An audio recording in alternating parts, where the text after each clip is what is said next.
안녕하세요. 이번 시간에는 문학개념어 10강 시작해 보도록 할게요. 비판적, 냉소적, 유화적, 친화적 태도에 대해서 살펴봅시다.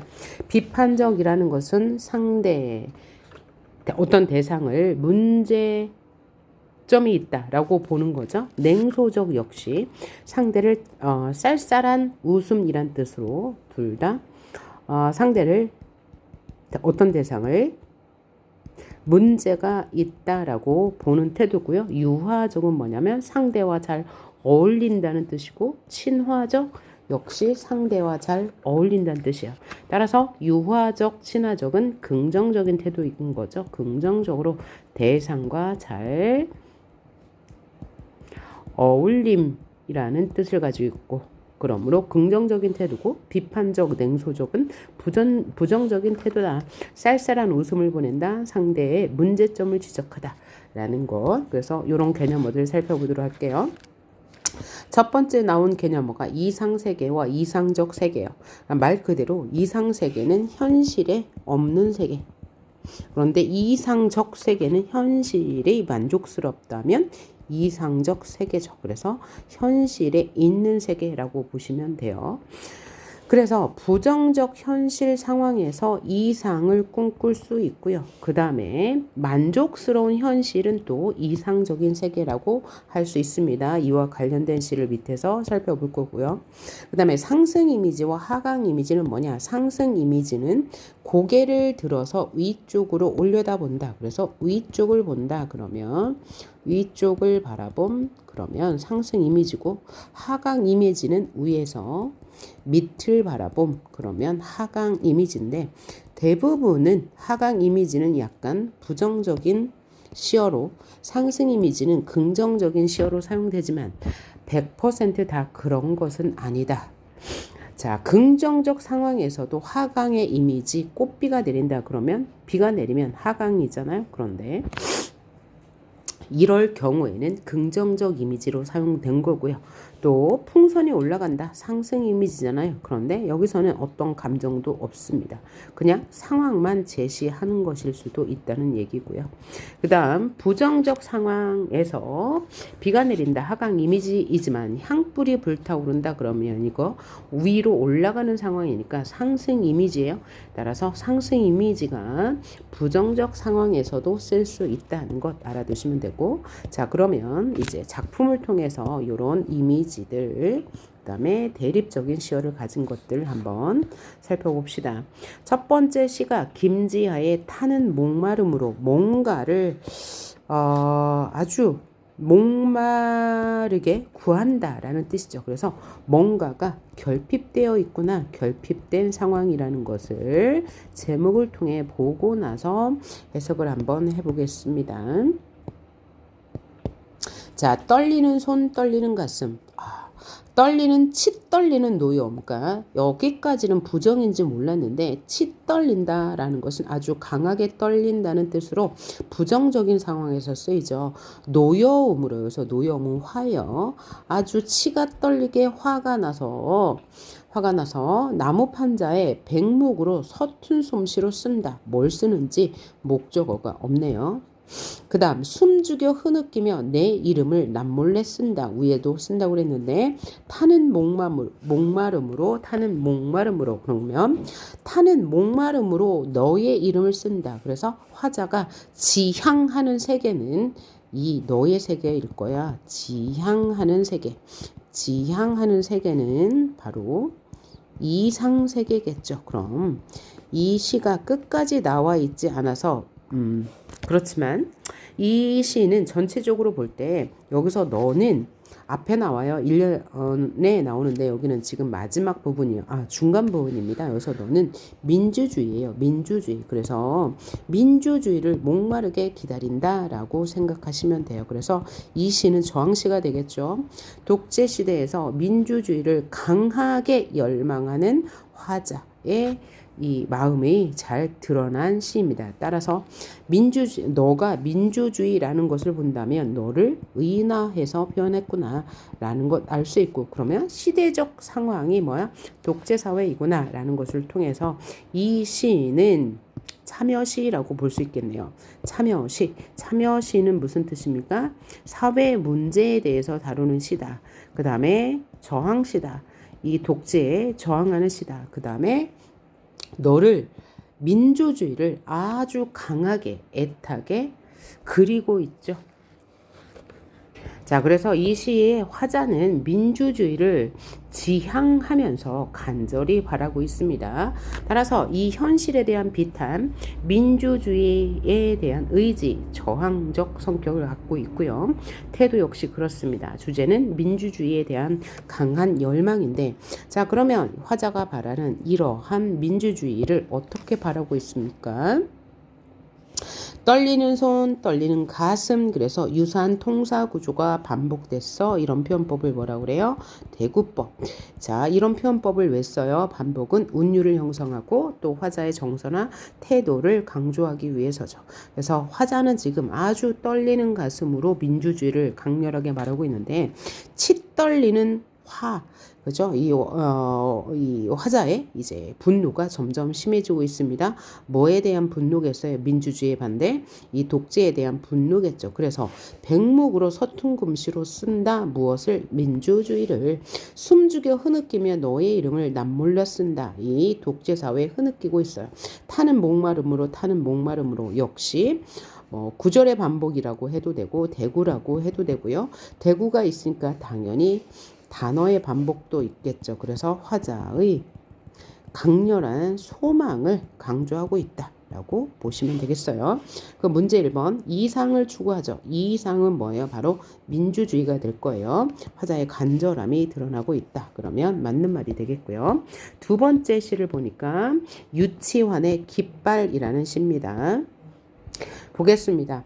이것은 소리 없는 아우성이다. 이것은 뭘까요? 제목에서 알 수 있는 깃발입니다. 깃발은 소리 없는 아우성이다. 뭐예요?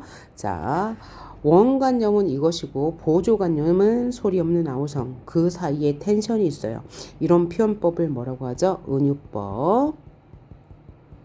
자, 저 푸른 해원을 향하여 흔드는 영원한 노스텔지의 손수건, 이것이 바로 깃발이죠. 그러면 이 깃발이라는 대상은 어디에 가고 싶어 해요? 바로 푸른 해원에 가고 싶어 하죠. 그래서 저 푸른 해원이 화자가 바라는 이상세계가 될 거예요. 이상세계. 푸른 해원을 향해 가기 위해서 이 깃발을 흔들고 있어요. 순정은 물결같이 바람에 나부끼고, 여기서 순정도 역시 깃발입니다. 이 깃발의 그죠? 순수한 마음은 바람에 나부끼면서 오로지 맑고 곧은 이념의 표대 끝에 서 있대요. 그럼 맑고 곧은 이념의 표대 끝에 있는 것도 역시 깃발이에요. 그래서 주어를 이렇게 넣어주면 훨씬 해석이 쉽겠죠. 깃발은 오로지 맑고 곧은 이념의 표대 끝에 있어요. 자, 그러면 이렇게 깃발대가 있으면 이렇게 깃발이 지금 이렇게 날리고 있는 상황. 그런데 이 깃발은 저기 어디를 가고 싶어 해요? 바다를, 푸른 해원을 가고 싶어 하지만 이 표대 끝에 매달려 있기 때문에 갈 수는 없는 상황일 거예요. 그래서 이 맑고 곧은 이념의 그 표대 끝에 있으니까 역시 이 깃발 역시 맑고 곧은 이념을 가지고 있을 것이다 라고 생각할 수 있겠네요. 애수는 백루처럼 날개를 펴다. 애수 뭔가 슬픈 마음이죠. 역시 깃발입니다. 백루처럼 날개를 펴면서 이렇게 흩날리고 있어요. 아, 누구던가 저 감탄사를 놓을 수 있으니까 영탄법이 사용되었네요. 자, 그리고 이렇게 슬프고도 날개를 폈대요. 깃발이. 무슨 법? 화류법. 무생물을 생물처럼 표현했으니 화류법이라 할 수 있고, 자, 슬픕니다. 이렇게 슬프고도 애달픈 마음을 맨 처음에 공중에 달 줄 아는 그는 누구인가 라고 했죠. 그러니까 도치법이 사용된 거 알 수 있죠. 그러니까 원래 문장은 그죠? 이 누구인가가 맨 뒤로 와야 된다는 거예요. 그러면 이렇게 슬프고도 애달픈 마음이 곧 뭐라는 거죠? 깃발이라는 얘기예요. 따라서 의인법도 쓰였네요. 그죠? 의인법이라고 할 수 있고, 그러니까 결국은 이 깃발은 뭐예요? 화자의 마음인 거예요. 화자의 마음을 깃발이라는 대상에 투영하여서 화자의 열망을 보여주고 있는 시라고 할 수 있겠네요. 자, 그럼 이 시를 정리해봐요. 화자는 이제 깃발인 것을 알 수 있었어요. 이렇게 슬프고 애달픈 마음, 이게 화자의 마음이죠. 그것을 맨 처음에 누가 공중에 매달아 놨지? 라고 하면서 해서 깃발은 화자의 마음이구나 라고 알 수 있었어요. 자, 화자는 지금 뭐 하고 있어요? 푸른 해원으로 가고 싶지만 갈 수 없는 상황이 있죠. 정서는 안타까움이고 열망, 그죠? 푸른 해원을 향해 가고 싶은 열망이 있을 거고요. 한탄하고 있습니다. 주제는 순수한 세계. 뭐라고 해서 깃발은 맑고 곧은 이념의 표대 끝에 있다고 했으니까 역시 깃발도 그 표대와 같은 성격을 지녔을 것이다 라는 것을 알 수 있고, 또 다양한 표현법을 썼네요. 첫째, 이것은 소리 없는 아우성 은유법. 계속 쓰인 게 다 은유법이죠. 푸른 해원은 이상세계라는 상징적 의미를 가지고 있고요. 자, 그 다음에 영탄법이 쓰였죠. 그 다음에 화류법, 이 백로처럼 날개를 폈고, 또 뭣도 있어요? 의인법도 있습니다. 공중이가 아니고 이렇게 슬프고 애달픈 마음이 깃발이니까 의인법이라고 볼 수 있고요. 또 도치법도 쓰였죠. 이를 통해서 화자야, 이 모든 표현법은 왜 쓰여요? 화자의 정서와 태도, 주제를 강조하기 위해서 썼고, 그죠? 자, 그러면 2번 봅시다. 기억과 니은은 이상향을 염원하는 대상의 움직임을 형성한 것이다. 자, 그러면 기억. 보니까 소리 없는 아우성 맞죠? 그 다음에 저 푸른 해원을 향하여 흔드는, 맞아요. 자, 이상세계가 바로 푸른 해원이 될 테니까요. 자, 여기서 소리 없는 아우성의 표현법이 하나 더 있네요. 뭐예요? 역설법. 소리가 없는데 어떻게 아우성과 같은 큰 소리를 칠 수 있을까요?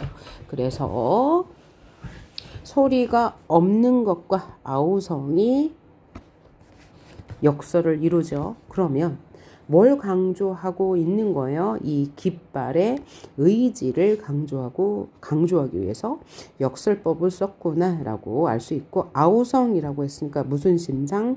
청각적 이미지 쓰였다는 것도 확인할 수 있네요. 네, 이렇게 정리하시면 될 것 같습니다. 그 다음 3번 윤선도의 만흥이라는 시예요. 만흥. 무슨 뜻입니까? 흥이 가득하다는 얘기예요. 그러니까 뭔가 즐거운 정서 느낄 수 있겠죠. 잠들고 혼자 앉아 먼 산을 바라보니 3, 4, 3, 4. 그리고 세 줄, 그러니까 이 시의 갈래는 시조일 것이다. 종장 쳐든보 3음절 시조 맞죠? 잠들고 혼자 앉아 먼 산을 바라보니 그리던 이미 온다 한들 반가움이 이러하랴 이러하지 못하다. 이 지금 서리법을 통해서 이 자연에 대한 감탄을 드러내고 있네요. 그리워하던 이미 온다고 해도 이렇게 반갑지는 않을 거야. 내가 혼자 지금 뭐 하고 있어요?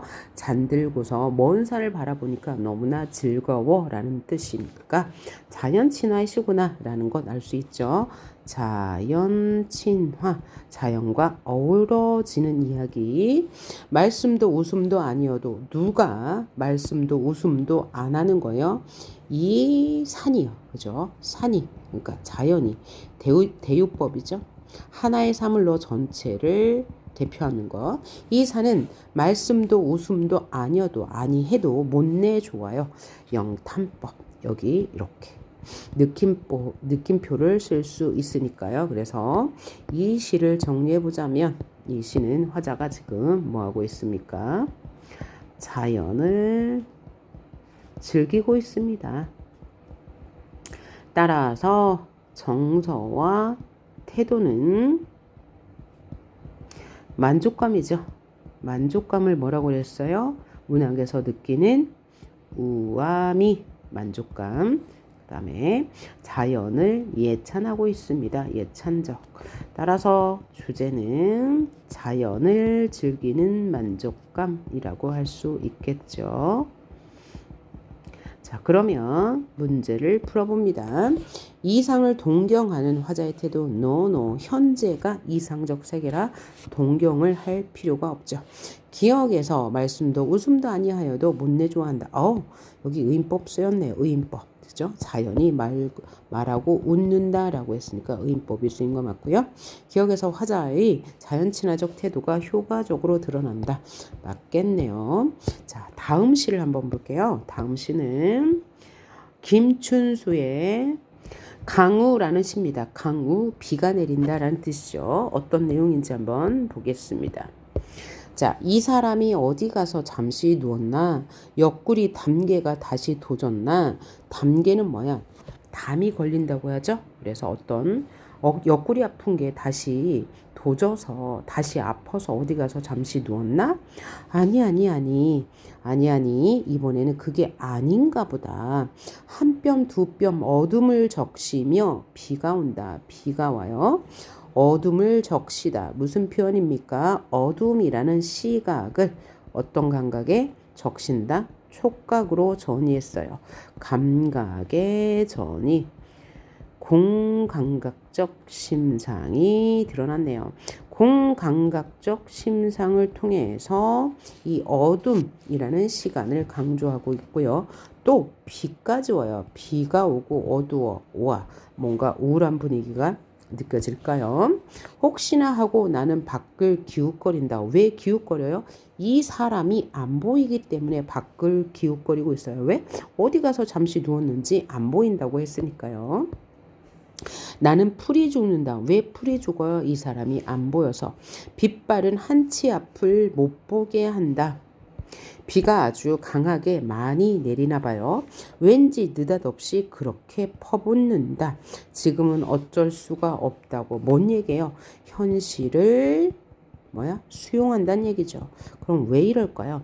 이 시는 전체적으로 보면 김춘수 시인이 아내를 사별하고 그 사별이 믿기지가 않아서 사별에 대한 슬픔을 노래한 시예요. 이 사람 어디 갔나? 그래서 이 앞부분은 뭐하고 있습니까? 아내의 죽음을 받아들이지 못하고 있어요. 그러다가 아니라는 것을 통해서 죽음을 받아들이죠. 그래서 이 아니가 시상을 전환하는 부분이 되겠어요. 시상 전환 하고 아내의 죽음을 받아들이죠. 이번엔 그게 아닌가 봐. 그러면서 어둠을 적시며 비가 오네. 그래서 어둠을 적시며 오는 이 비는 객관적 상관물이죠. 그러죠? 이 객관적 상관물이 뭐라고요? 화자의 감정을 고조하는, 화자의 감정을 뭔가 자극하는 대상을 객관적 상관물이라고 해요. 그래서 이 비로 인해서 화자는 이 죽은 사람에 대한 그리움이 심화되고 있다. 그렇죠? 혹은 슬픔이 심화되고 있다라고 보시면 되겠어요. 혹시나 하고 나는 밖을 기웃거려 봐. 역시 나는 풀이 죽어. 체념이죠. 체념. 슬픔이죠. 빛바른 한치 앞을 못 보게 많이 내리는데 왠지 느닷없이 그렇게 퍼부어. 화자의 슬픔을 심화시키는 소재죠. 역시 객관적 상관물. 지금은 어쩔 수가 없어. 그래. 현실을 수용해. 우리 부인은 이제 저 세상으로 갔지 라는 태도 알 수 있네요. 그래서 정리해 볼게요. 화자는 지금 아내를 떠올리고 있어요. 아내를 떠올리고 그리워합니다. 비까지 내려서 더 슬퍼지죠. 그래서 정서는 그리움, 슬픔 이런 게 돼갖고 태도는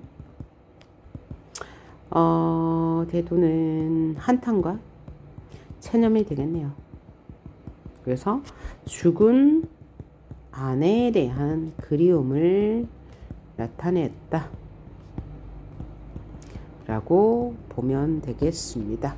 그래서 뭐뭐한다 무슨 그 평소형 종결음을 통해서 단정적 태도를 보이는 것 확인했고, 공감각적 이미지 어디 있습니다. 어디 있습니까? 어둠을 적시며 라는 것을 통해서 이 화자의 심성도 역시 마음도 역시 어둡겠구나 라고 확인할 수 있고요. 문제 보니까 화자는 대상의 부재를 인정하죠. 아니아니 체면적 태도를 보이죠. 네, 아니아니는 욕이 아니아니에요.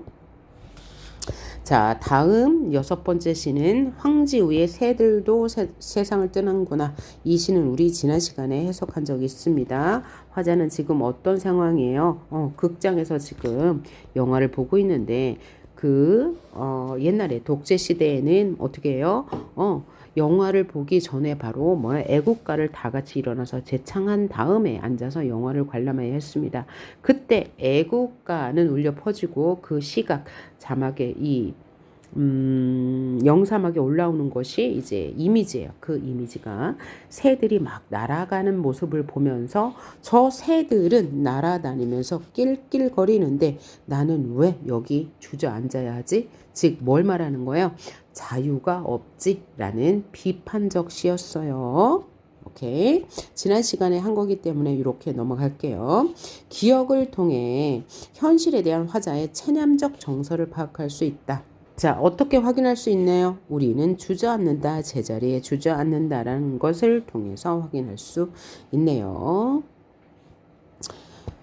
자, 7번부터는 다음 강의에서 보도록 할게요. 7번부터는 다음 강의, 2강의, 두 번째 파일에서 보도록 합시다. 우리 지금 뭐 하고 있나요? 식강. 비판적, 냉소적, 유화적, 친화적 태도에 대해서 보고 있습니다. 자, 다음 강의에서 뵙겠습니다. 수고하셨어요.